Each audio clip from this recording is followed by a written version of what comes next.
কাসুরির ডালটা ভিজিয়ে রেখেছিলাম, আজকে সেটা বেটে মিহি করে বেটে আমি কড়াইতে দিচ্ছি। করা হয় এটা মুসুরির ডালের টোফু।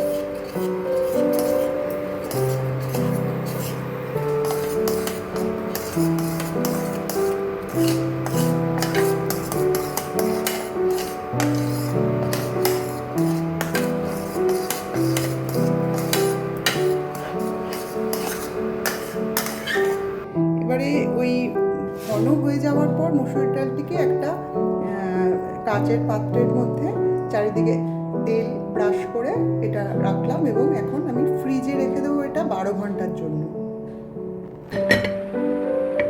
মসুর ডালের টোফু এবার আমরা এটাকে স্কোয়ার স্কোয়ার করে কাটবো, যেরকম টোফু কাটা হয় সেরকমই আর কি।